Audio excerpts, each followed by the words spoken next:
गुजरात में राज्यसभा चुनाव के लिए वोटिंग कल सुबह 9 बजे शुरू हुई। गिनती रात को 1 बजे हुई।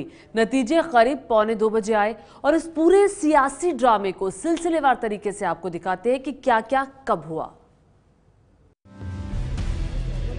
राज्यसभा चुनाव में कल सुबह 9 बजे शुरू हुआ मतदान। ये तो सबको पता था कि गुजरात में राज्यसभा की जिन 3 सीटों के लिए चुनाव हो रहे हैं उसमें असली कांटे की टक्कर अहमद पटेल के सामने है। लेकिन इस चुनावी मुकाबले का सियासी ड्रामा आधी रात के बाद तक चलता रहेगा, ये शायद ही किसी ने सोचा होगा।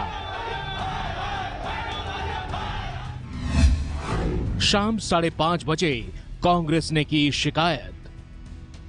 वोटों की गिनती शाम 5 बजे शुरू होनी थी, लेकिन कांग्रेस ने चुनाव आयोग में अपने ही 2 बागी विधायकों की शिकायत कर दी।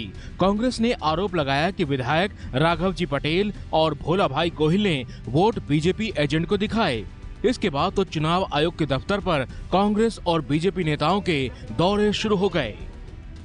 भोला भाई गोहिल और राघव जी भाई पटेल, जिन्होंने राज्यसभा चुनाव में अपना वोट डालने के बाद पार्टी के एजेंट को दिखाने की बजाय उन्होंने भाजपा के राष्ट्रीय अध्यक्ष अमित शाह, केंद्रीय मंत्री स्मृति ईरानी और जो एक इंडिपेंडेंट उम्मीदवार हैं बलवंत सिंह राजपूत, उनको वो वोट दिखाया। अगर ऑब्जर्वर ने कुछ नहीं कहा, अगर रिटर्निंग ऑफिसर ने कुछ नहीं कहा, जब दोनों बैलेट पेपर बैलेट बॉक्स में चले गए तो अब इनके पास अब कोई विकल्प नहीं है।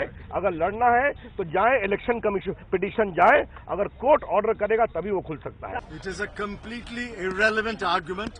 One assumes that when the counting starts they will review the videos and reject the ballot paper. रात 11:30 बजे कांग्रेस के 2 विधायकों के वोट रद्द हुए। बीजेपी और कांग्रेस के बीच शाम से शुरू हुई जुबानी जंग देर रात तक चलती रही। दोनों पार्टियों के दिग्गज नेता चुनाव आयोग जा पहुंचे और अपनी अपनी दलीलें पेश करते रहे, लेकिन आखिरकार रात 11:30 बजे चुनाव आयोग ने कांग्रेस की शिकायत को सही पाया और 2 विधायकों के वोट रद्द करके बीजेपी को बड़ा झटका दे दिया। हम साधुवाद देंगे चुनाव आयोग को भी, जिन्होंने कानून और संविधान के अनुरूप सही निर्णय किया। वो 2 लोग जो सीक्रेसी वायलेट करके भारतीय जनता पार्टी के षड्यंत्र के तहत वोट दिखा रहे थे, उनकी वोट खारिज हुई। कांग्रेस के ही विधायक ने कांग्रेस के उम्मीदवार को जो वोट नहीं किया है वो वोट कैंसिल हो, इसके लिए इस प्रकार की साजिश उन्होंने पहले से बनाई थी। अनफॉर्चुनेटली ये सफल हुए हैं, साजिश की जीत हुई है। रात 12 बजे वोटों की गिनती की प्रक्रिया शुरू हुई। रात करीब 12 बजे खबर आई कि चुनाव आयोग ने कांग्रेस के दोनों विधायकों के वोट अलग रखकर बाकी वोटों की गिनती करने के आदेश दे दिए हैं, जिसके बाद गिनती की प्रक्रिया शुरू की गई। मैं इस समय काउंटिंग सेंटर के भीतर खड़ा हूं और यहां पर आप देख सकते हैं कि बिल्कुल मतगणना कक्ष के बाहर बीजेपी के तमाम आला नेता मौजूद हैं। कांग्रेस के नेता भी जो हैं वो भी इसी इलाके में घूम रहे हैं। वोटिंग के बाद का काउंटिंग चल रहा है। जो आपको सिक्योरिटी गार्ड्स दिखाई दे रहे हैं उसके पीछे एक कमरा है। रात 12:40 पर बीजेपी ने गिनती रुकवाई। इस बीच कांग्रेस नेता अर्जुन मोढवाडिया ने मीडिया के सामने आकर आरोप लगाया कि बीजेपी ने चुनाव आयोग के आदेश के बावजूद गिनती रुकवा दी है।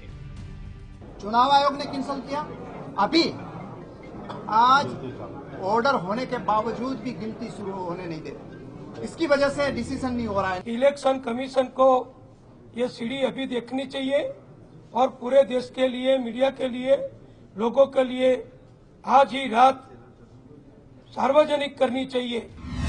रात 1 बजे वोटों की गिनती दोबारा शुरू हुई। रात 1 बजे खबर ये आई कि बीजेपी ने चुनाव आयोग में कोई शिकायत नहीं की है, लिहाजा चुनाव आयोग के आदेश पर हो रही गिनती रुकवाने का कोई आधार ही नहीं बनता, यानी काउंटिंग फिर शुरू हो गई।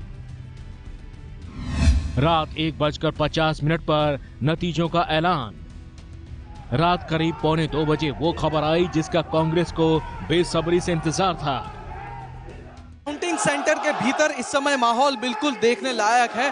काउंटिंग सेंटर के अंदर कार्यकर्ता जो कांग्रेस पार्टी के जो हैं वो बड़ी संख्या में इस समय मौजूद है। अहमद पटेल जो हैं उनको 44 मत मिले हैं और 44 मतों के साथ ही अहमद पटेल की जीत हुई है। 5 लोकसभा के चुनाव लड़ा और ये 4 राज्यसभा, ऐसा टफ इलेक्शन मैंने कभी नहीं। ये जीत ऐसी है कि जीत के वक्त मुंह में मीठा हम देते हैं, लेकिन आज कांग्रेस के मुंह में मीठा नहीं है, नमक।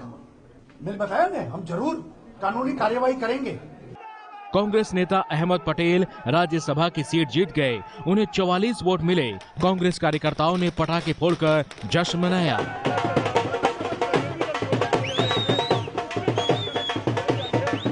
ये है एबीपी न्यूज, आपको रखे आगे।